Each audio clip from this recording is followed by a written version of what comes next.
Aguirre, who is our Chilean Canadian playwright, and we're so thrilled to have her here. And as you know, during the process of the Refugee Hotel, it was just such an honor to have her in the room, because she is just filled with a life of bravery, I want to say. Bravery and commitment and creativity. So we're all very eager to hear more, and so thank you for being here. Thank you. Yeah. So you wanted to start by talking about the Refugee Hotel, yes? Yeah, I thought we would talk a little bit about how sequentially in her life the Refugee Hotel, how the Refugee Hotel came to be, right? Mm-hmm. And then how Something Fierce came to be. Yes. Yes, which is her memoir. Yeah. Yes. Sequentially in my life. Wow. Okay. So, the Refugee Hotel is autobiographical. I was part of the first batch of Chilean refugees who arrived in Canada in 1974 with my parents, and we stayed at the Refugee Hotel in Vancouver. And the people who I consider my extended family at that time were fellow refugees who I met at the Refugee Hotel. So that is what inspired the play, right? Very specifically, what inspired the play were two incidents. One is the main character, Fat Jorge, which AJ plays so beautifully, was based on my uncle, who was actually the first Chilean refugee to arrive in Vancouver, and he did drink himself to death in 1995 when he was 55. So it was his death, and he was a real leader in the Chilean exile community, so it really affected the community, I would say nationwide, like not just in our province, but across Canada. And he really kind of personified, embodied, symbolized the pain of exile, right? Somebody who like drinks themselves to death because of exile. So that inspired me to write the play, along with, he had always talked about, when I was a kid, putting Pinochet, who was the dictator, the right-wing dictator of Chile for 17 years, on trial. Like, he would always talk about that like it was a fantasy. Like, can you imagine if there was like an international war crimes or crimes against humanity tribunal, and we could put Pinochet on trial? He was a political prisoner, my Uncle Nelson. And he would kind of say that jokingly and kind of half joking, half seriously. And then 3 years after his death, Pinochet was arrested in London in 1998 by Interpol, and had all these charges of crimes against humanity laid against him for crimes that he had committed against European nationals during the dictatorship, right? So Spaniards, French, Swedish people, Brits, people from all over Europe. That ended up going nowhere. Like, he ended up getting sent back to Chile scot-free. But the fact that that even happened was a huge event worldwide, and what it inspired in Vancouver and across the world in the Chilean exile community was all these kind of spontaneous gatherings where people started to actually tell their stories. Right? So we'd all be gathered in a room kind of spontaneously, and people would just start to stand up, the elders, right, would start to stand up and go, okay, this is exactly what happened to me. And it was the first time for many of those people speaking that publicly, and for many of us listening to it in that level of detail publicly. So there's a monologue in the play, which is Manuel's monologue, when he describes what was done to him, that is kind of taken from that, like the fact that a person could actually stand and finally speak those words, and that was inspired by the arrest of Pinochet. It was incredible. It really was an incredible time. Even some of the kids spoke up. So when I say kids, my generation, right, about what it was like for them to be raised by parents who suffered that level of trauma. So those two events are what inspired me to write the play. It was a very, very difficult play to write, emotionally, of course. It was also very hard to find a place for it in the Canadian theater ecosystem, because the Canadian theatre ecosystem has been historically so incredibly white. I'll give you one example of why it's been, of what I mean about it being so hard. When it finally did receive its world premiere, like 10 years ago,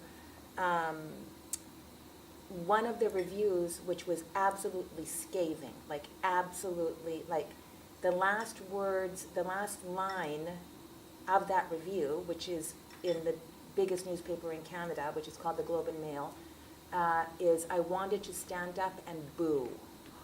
That's how much he hated it, right? And it was so interesting reading the review because it was all about how can you make this funny? And this is, I know this person, he's a very wealthy white man, right? And like absolutely no even thinking like, oh, maybe it's a different culture. Oh, right, maybe they laugh at different things in different ways, right? But the thing that really stuck out for me about his review was that he never mentioned the audience. That audience was completely invisible to him. So the audience on opening night, it was completely packed. It was about 90% refugees, and not just from Chile, from all over the world, right? And they were sobbing and laughing, and at the end they wouldn't, they stood up and they were like going like this. Oh, I just hurt my foot. This I have an injury on my foot, so with this foot I'll go. It was like an intense reaction that went on. He never mentioned them. They were completely invisible to him.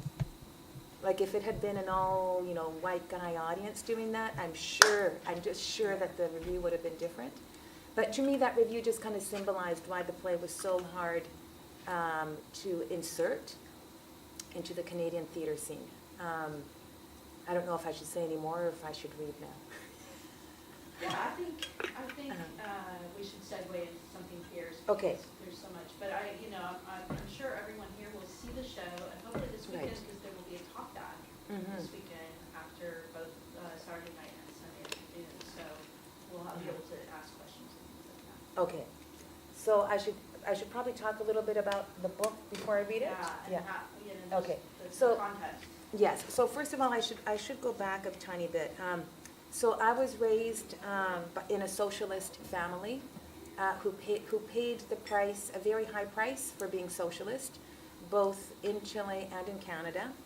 And so the reason I even say that is because I was raised with the belief that any skill set you have, you put it at the service of others. So that is what I chose to do with when I okay, let me go backwards. I was given a scholarship, a full scholarship to study medicine in Cuba when I was 16 years old. The only reason I turned it down is that was in 1984. The only reason I turned it down, and what it meant was that I would have had to leave immediately, like not finish high school in Canada, go to Cuba, study medicine for 5 to 7 years, and then be a doctor, right? And I often go, why didn't I do that? But that's another story. So I was going to do that because that really fits with my worldview, right, of being at the service of others. And I am a huge supporter of Cuba and what they do around the world with their medicine. But instead, I went and joined the underground Chilean resistance movement against the Pinochet dictatorship, which was more important to me at that time. By the time that was done, of course, the scholarship was gone. I couldn't just go back to the Cubans and be like, hey, I'm still here, please take me. So I decided to follow my calling, which was acting, which felt quite frivolous.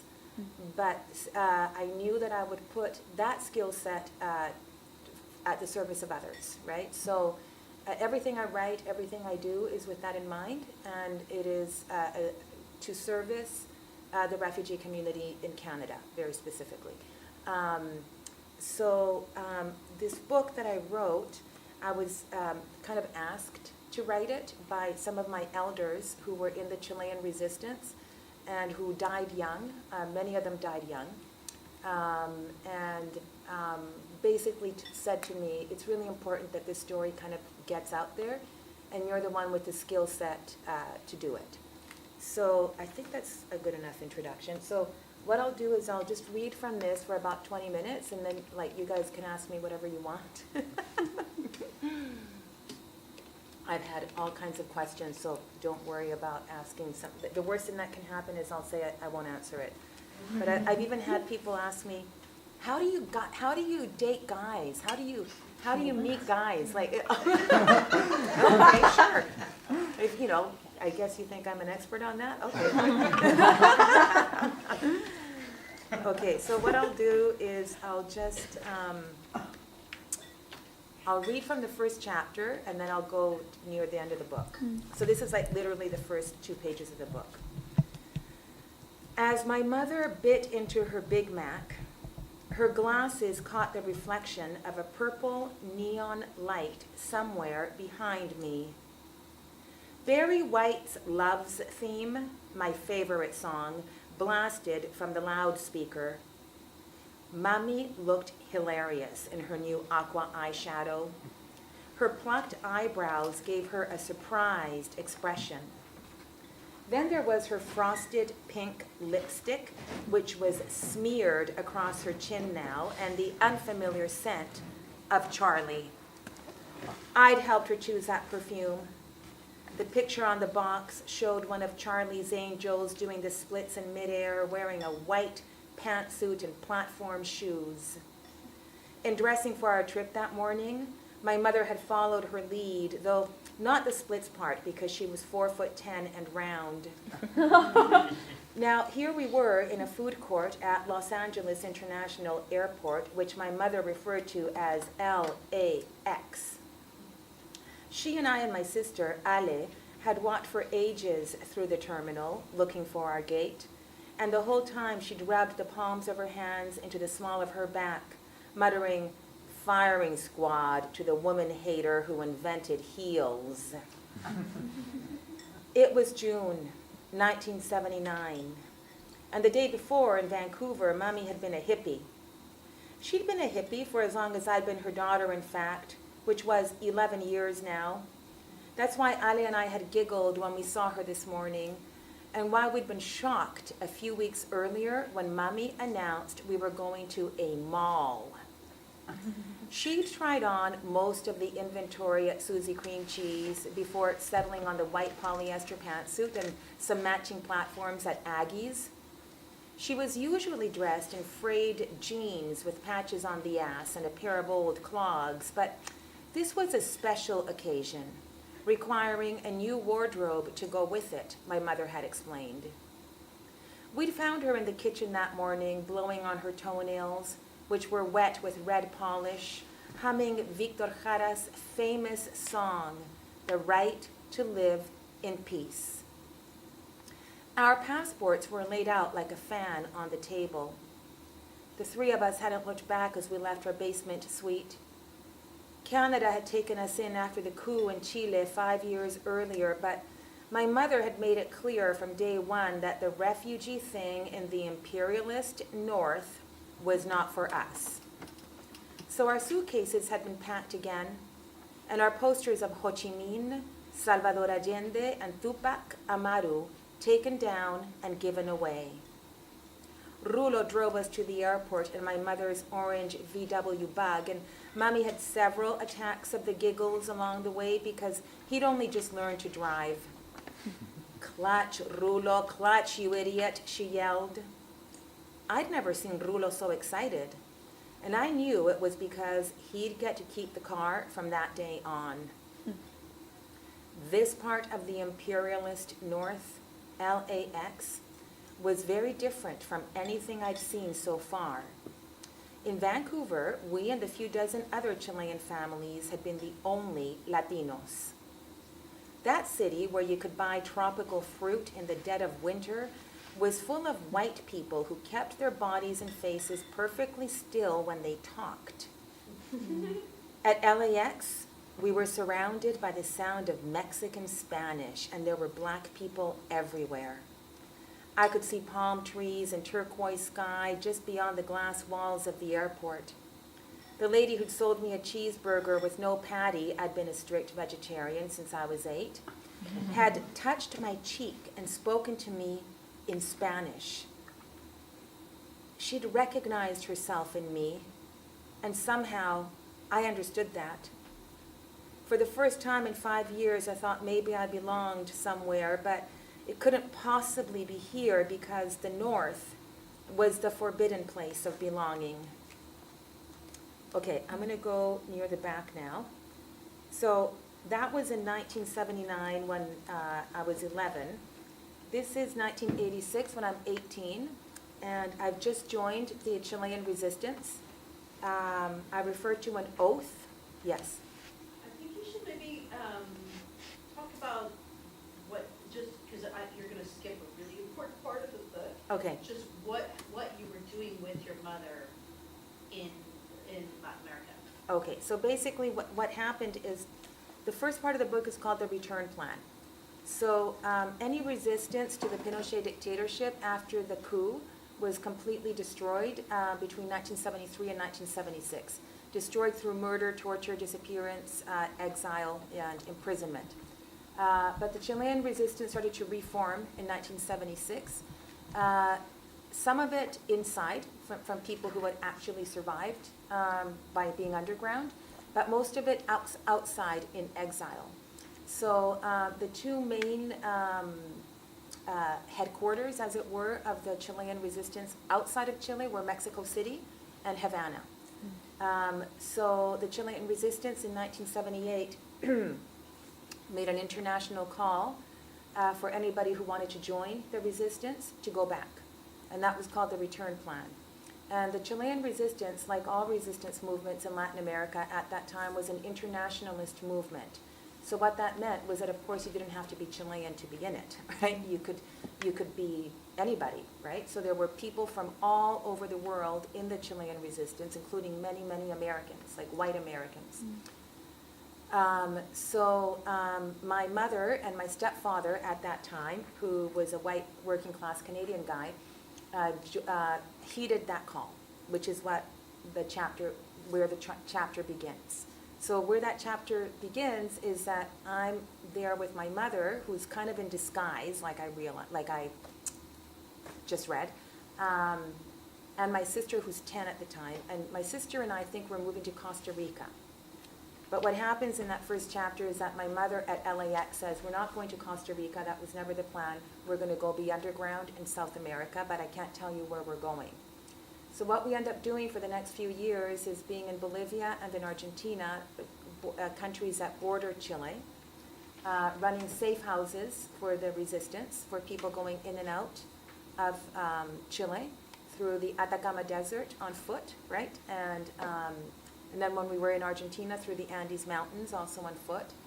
My mother and stepfather were also in charge of finding ways in and out of Chile, so they went in and out on foot many times.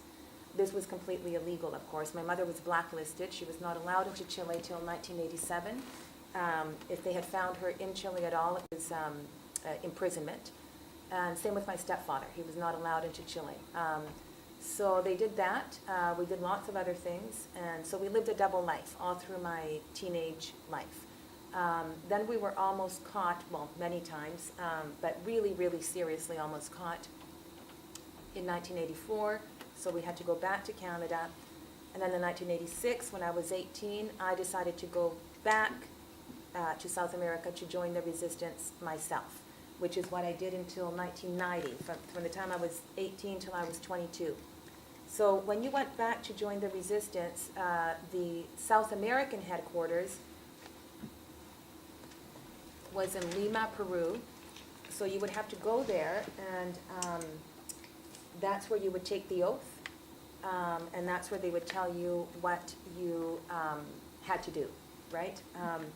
So anyway, this part that I'm going to read now, that has just happened, right? So myself and a man who I refer to as Alejandro in the book have just taken the oath in Lima, and it's 1986, I'm 18. I refer to I should also say that during this entire time, all of South America let me rephrase that. Bolivia and Argentina, when we were running the safe houses, were under extreme right-wing dictatorships as well. And they worked with Pinochet through this plan called Plan Condor, in which the secret police forces of all these countries worked together to capture resistance members. So it was equally dangerous for us to be doing this in Chile or in Bolivia or in Argentina. And in Peru in 1986, there was a very, very bloody civil war going on. So I refer to an organization which I would deem a terrorist organization called the Shining Path. In this chapter, the Chilean resistance has absolutely nothing to do with the Shining Path. So anyway, there we are in Peru. There's a horrific civil war going on, and we've just taken the oath. Any experience is good. Any experience is good. Any experience is good. I repeated the mantra to myself like a Hail Mary. Juan had given it to me on our last day in Lima. Life is so much bigger than we are, comrade. Always remember that we're here for a greater cause. The struggle begun by Simón Bolívar a century ago is ongoing, and we are here only to add our grain of sand for the liberation of our continent. Within this context, any experience is good.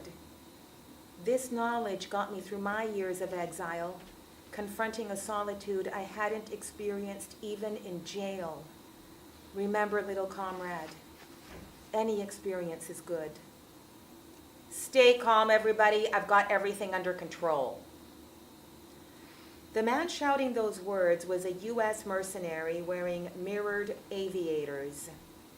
His forearms were covered in scars, and the stench of booze oozed from his pores. Waving a semi-automatic above his head, he staggered up and down the aisle of our train car. Don't worry, folks. It's fully loaded and ready to go. It was noon in the highlands, and our train had been stuck for 3 hours in the middle of nowhere. Alejandro and I were seated in the tourist car, surrounded by European backpackers.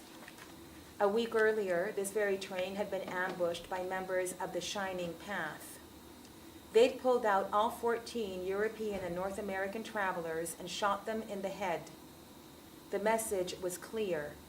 Whites get out of Peru. Now here we were, our train at a standstill and tensions running high.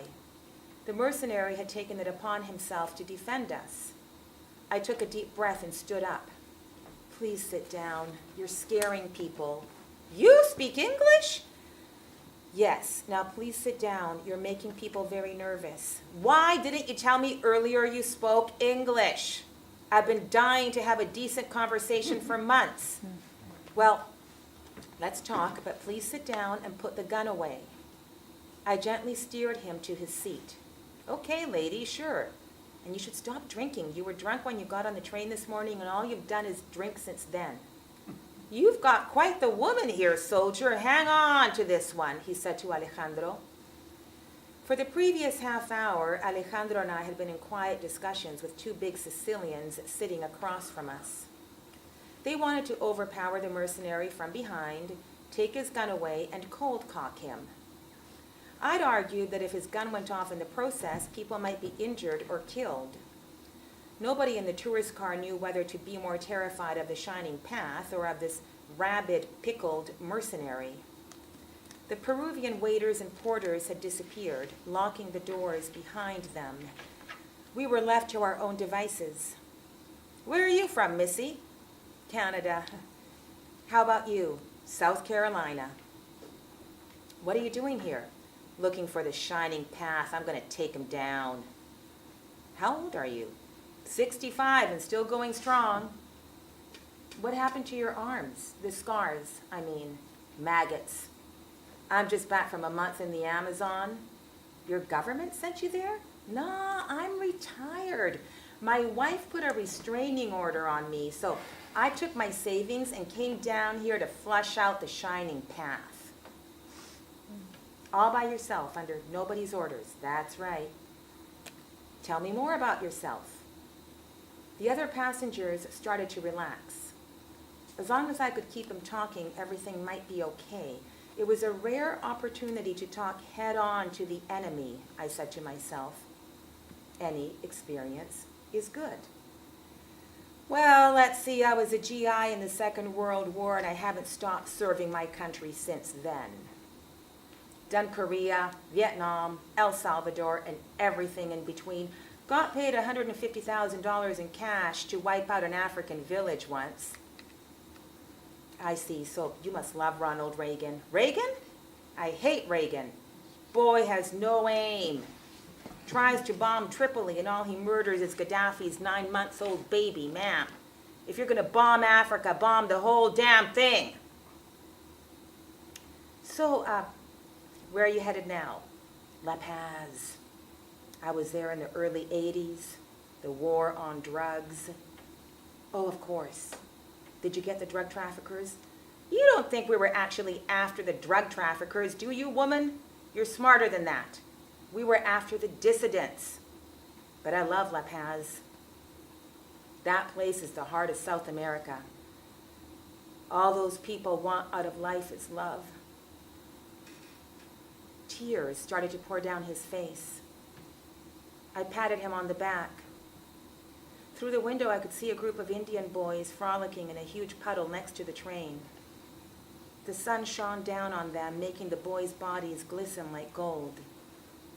Just relax, I told my companion, continuing the back patting. Eventually, he passed out. Quick, get his gun, one of the Sicilians said to the other. The tourist car passengers let out a collective sigh of relief once the mercenary was relieved of his weaponry. Alejandro and I glanced at each other, steeling ourselves for what lay ahead. If the train got fixed, if the shining path didn't ambush, if we weren't caught beforehand, we'd reach the Bolivian border the following morning.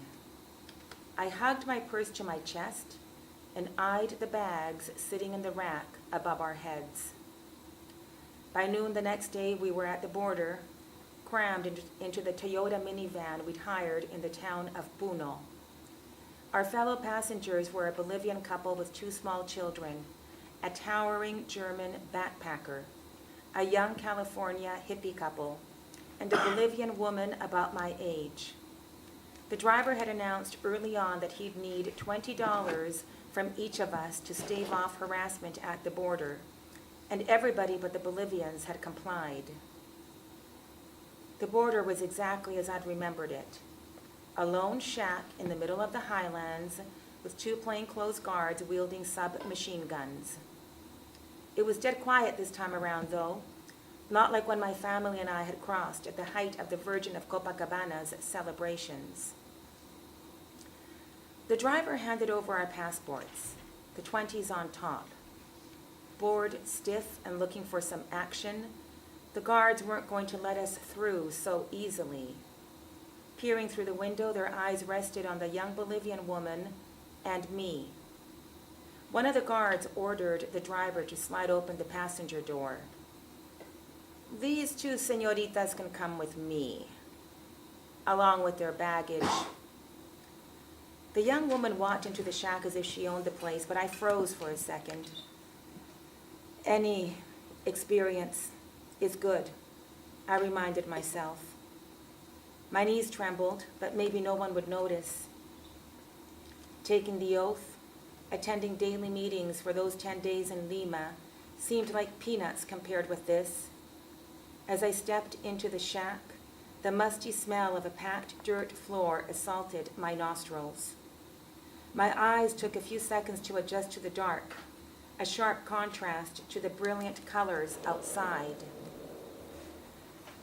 I was carrying 5 incriminating items distributed across my pack, my purse, and my person. Alejandro carried another 5.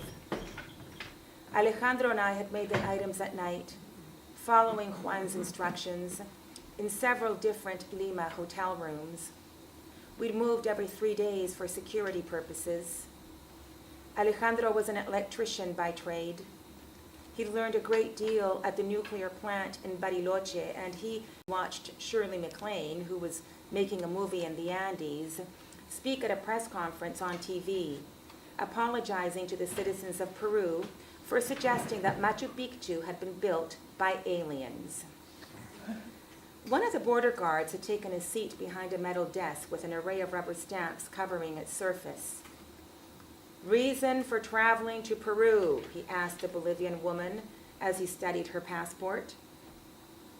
Standing at his side, the other officer caressed his machine gun suggestively.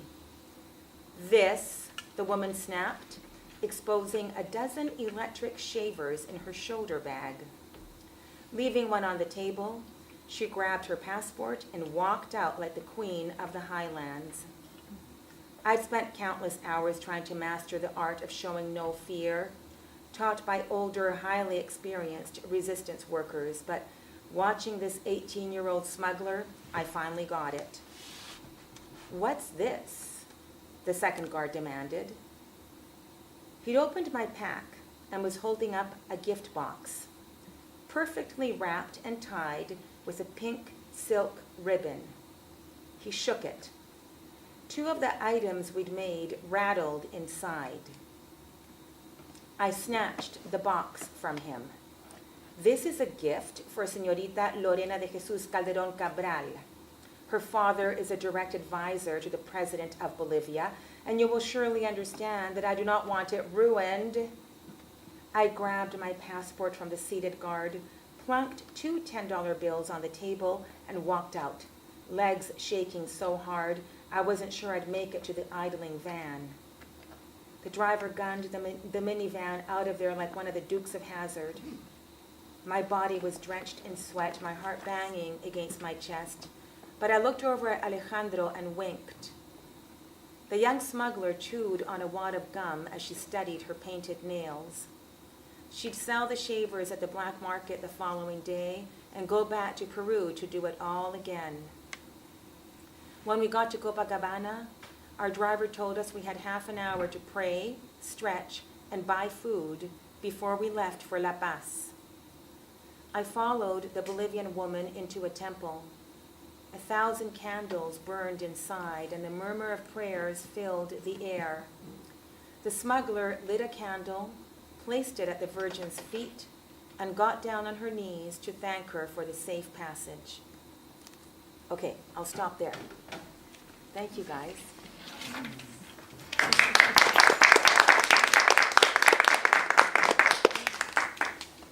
About 20 minutes to Great.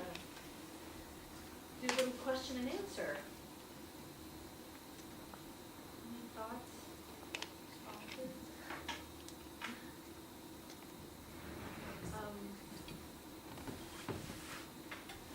I think it'd be interesting for you to talk a little bit about the double life experience, and what that meant, like literally what it was to live a double life, and also the effects.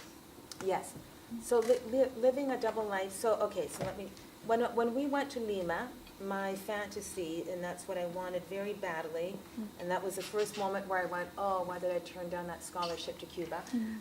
Was that we met with our superiors, and I said, I want you to send me to Santiago.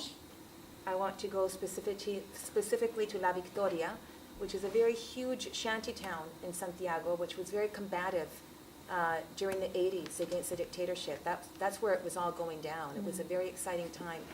And they said, oh God, no, everybody and their dog is in La Victoria.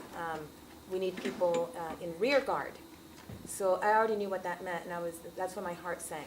That meant that you led a completely double life, and that you weren't in the country, you were in the bordering countries, running safe houses, and then doing border work, which is what I just described.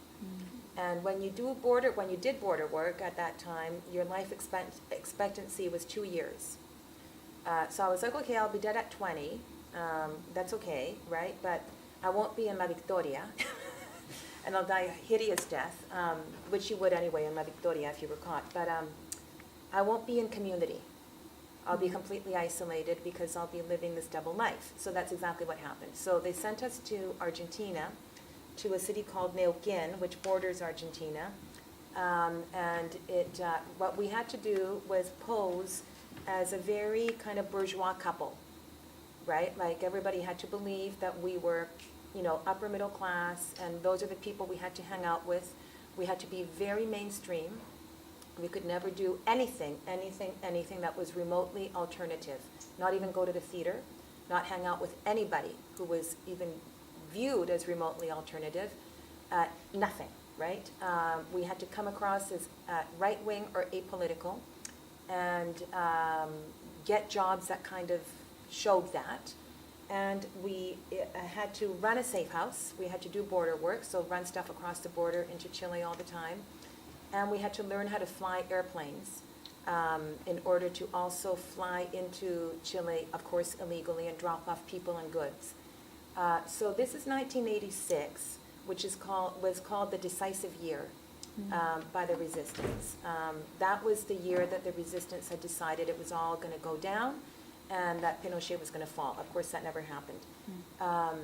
So once we got to, so we were told we had to get married and that we had to have a real wedding and, just live this double life. So we ended up going to Argentina and having a wedding, getting married, and then moving to Neuquén, where I got a job as an English as a foreign language teacher at all these private institutes for the elite of Neuquén.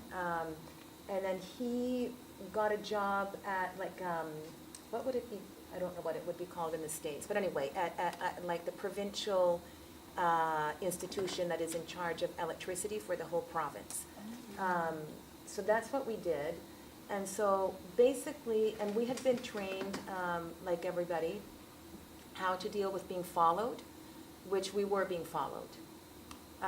So that part is absolutely terrifying, right? Because you know that if you're going to get caught, if you're going to get picked up, they're going to torture you to get as much information out of you as possible, and that before they dispose of your body.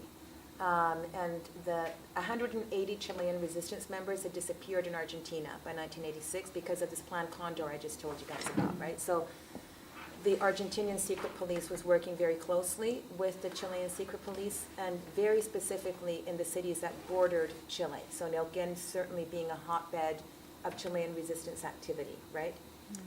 So anyway, the only people I ever met who were in the Chilean resistance who were operating out of Neuquén, well, it was one person that I met who I'll never know her name, I'll never know anything. We would just kind of pass each other, kind of like ships passing in the night,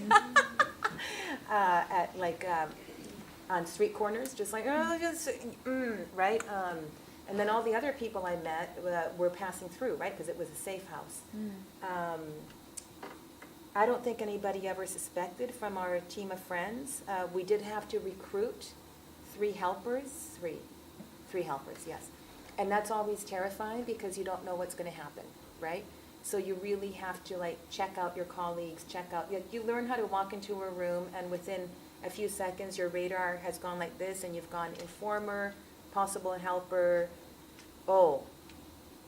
secret police, you've done that, right? So I figured out who I could approach, and it was one of my students. And I approached her, and I was very vague. I just said, surely you know what's going on in Chile, right, which is the bordering country. She's like, duh.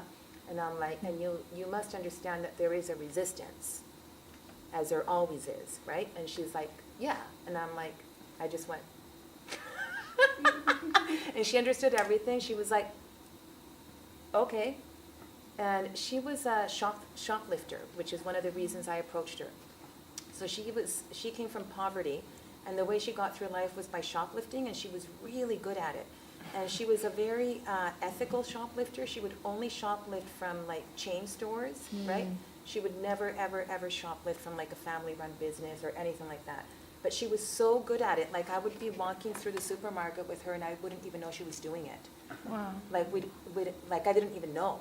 We'd leave the supermarket, and her bag would have a full steak in it, right?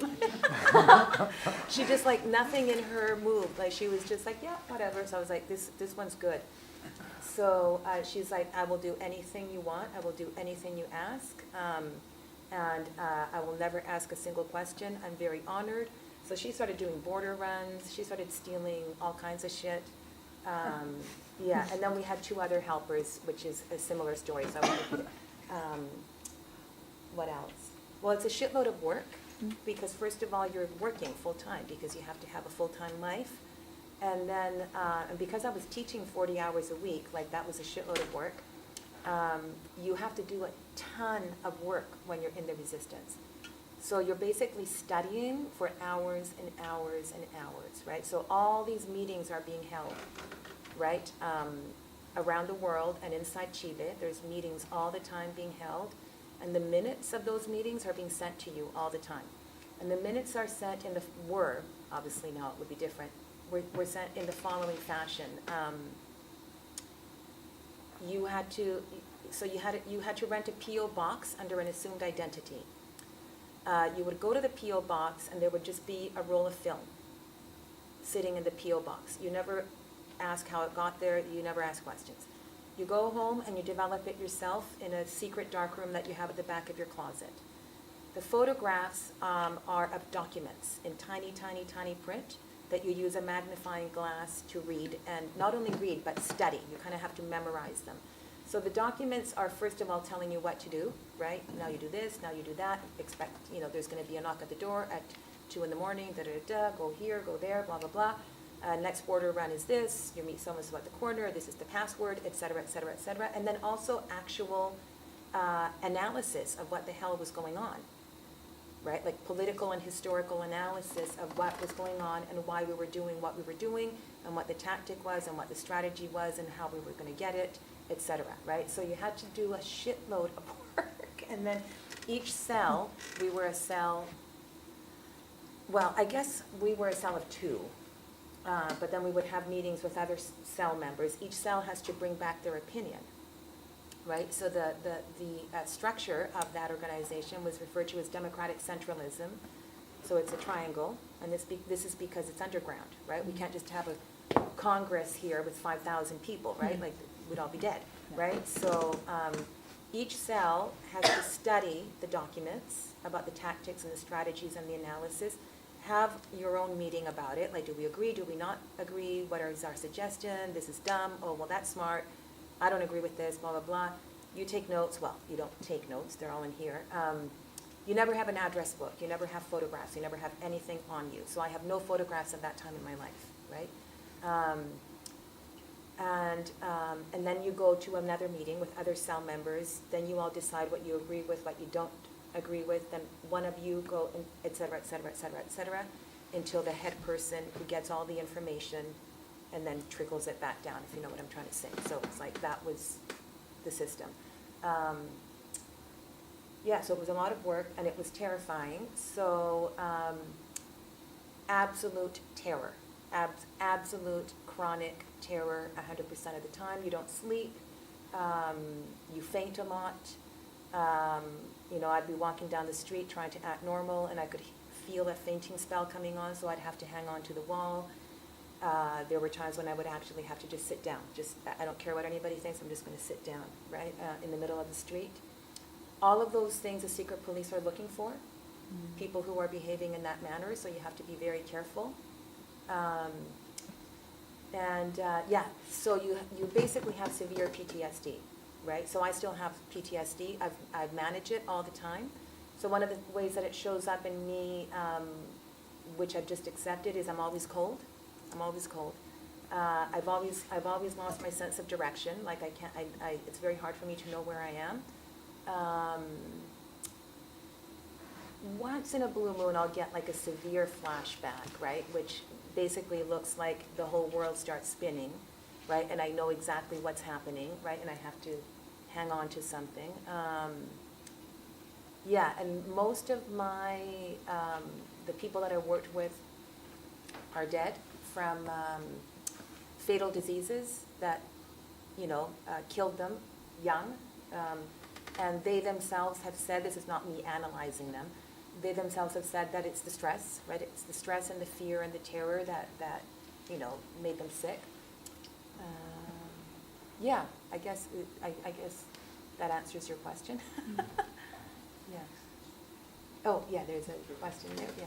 I was just going to ask, obviously you have using memorization skills. I mean, I'm figuring you must have been knowing that from a young age. Correct me if I'm wrong. Because I was wondering, like, so you're a writer, did you take notes? Were you writing anything? And if so, how would you hide those? Or did you wait until it was all done and then start writing? I'm curious about that process, especially under such a traumatic experience. You know, I'm wondering, did you have to go to therapy about coming forward? If you could Yeah. talk a little bit about Yeah, no, you could never write anything down. Like, basically you did so much burning and flushing, it was just like constant burning and flushing. Like anything, even a friend's phone number. Because every day you might get arrested. Every single day, right? Every single day you leave your house, or they might raid your house, right? Which our house was raided, that's a whole other story.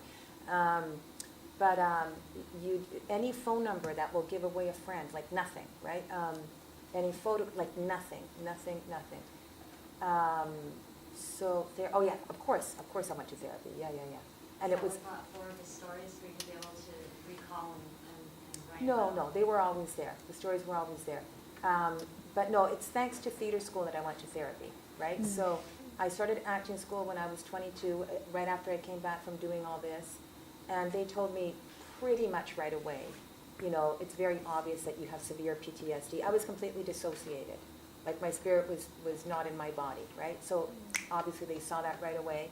And they said, the only way that you're gonna make it even past the first semester, much less the whole program, is if you start therapy immediately. And I basically had to sign a contract with the theater school saying that I would start therapy immediately, intensively, and I would stick with it for the entirety of theater school, right? And they would check in with me all the time. So I was doing therapy, body work. There was group therapy at the school for survivors of sexual abuse and rape, which I'm also a survivor of rape and sexual abuse. So I was doing it all, right? And then I did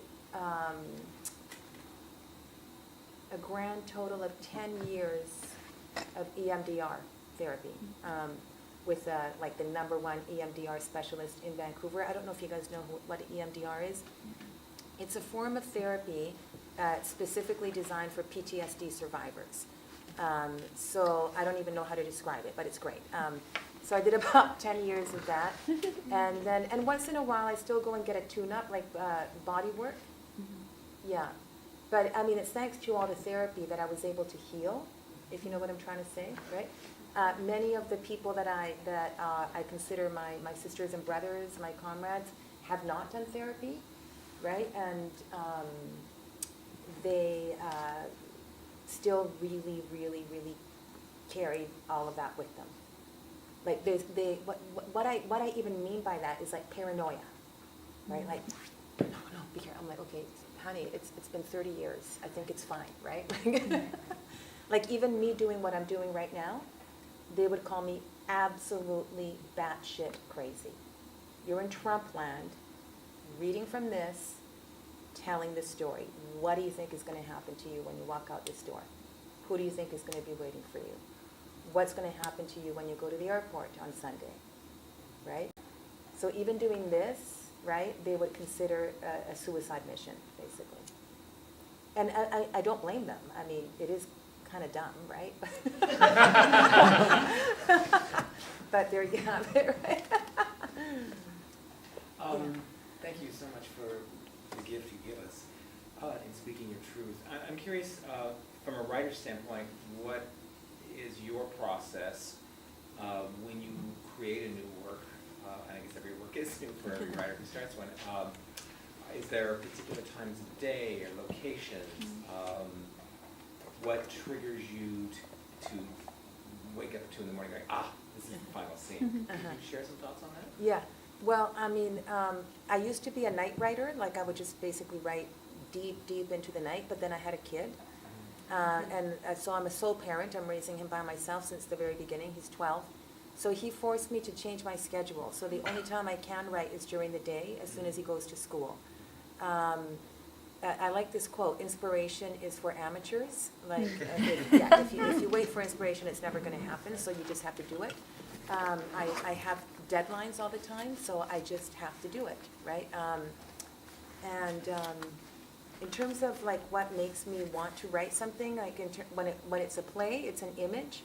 Like I have to ruminate on an image for a really long time before I can start writing, right? So I guess with the Refugee Hotel, it was the hotel, right? It was like, how do I tell all these stories about these refugees? Like I would put them in different scenarios. No. So it took me a really long time to go, oh, the Refugee Hotel, which can also symbolize so many things, this hotel, right? Okay, great, So once I had the image, then I could start writing, right? I wrote a play about being raped at gunpoint when I was 13 by this horrific serial child rapist in Canada, referred to as the paper bag rapist. But it took me 10 years to come up with the image for me to start writing it. And because what I was interested in exploring there was dissociation, right? So it took me 10 years to finally go, oh, right, that's the image. And the image was, so I was raped in the forest, was of like a young tree on its side, and the man had a gun and an axe. And he's axing into the middle of the tree until it breaks into two. And above him is a teenage girl from like Cirque du Soleil, or that type of performer, in a harness just spinning out of control, right? So once I had that image, I could start writing the play. And then with the book, it took me forever to find the beginning, like years. I was like, okay, no, it doesn't start during the coup. When the fuck does the book start? And it took me forever, like, oh, LAX, okay, that's a good entry point, right? Then structurally, you can go back and forth, of course, but what's the entry point? LAX. It just brings everything together as opposed to the coup happened. No, right? No, don't do that, right? And then themes, of course, I work with themes, right? So the theme of, okay, so this book, there's two things going on. In the foreground, it's a coming-of-age story, which is why everybody can relate to it. And in the background, it's a thriller. It's a political thriller. So I have themes for both of those. So for the coming-of-age story, the theme is commitment versus desire, which is something everybody can relate to. So in other words, political commitment versus personal desire would be really specific. And then for the thriller part, it's terror versus safety. So basically the character, which is me, has to be in a state of terror pretty much all of the time in the thriller part of the book. And can only feel safe for like little hairs of time. So in other words, it's very technical. Very, very technical. And the theme of Refugee Hotel is, of course, exile, right? But I work very technically that way. Are there other writers that, pardon the phrase, inspire you, or that you went, oh, that's interesting, or you enjoyed their craft or their structure of plays that you could say, oh, I'm going to try one of those when I do my next one or something? No, because I never think I can be as good as other writers. But I mean, there are many that I admire, of course, like Luis Alfaro, for example, right, comes to mind, right? So many, right? But no, I always just go, there's no way you could ever be as good as that, so don't even try. So just do your own thing over here. Thank you. Yeah. We have to wrap up, Okay. unfortunately, but I'm so grateful that Yeah. you're here with us, and thank you, audience, also for Thank you so much.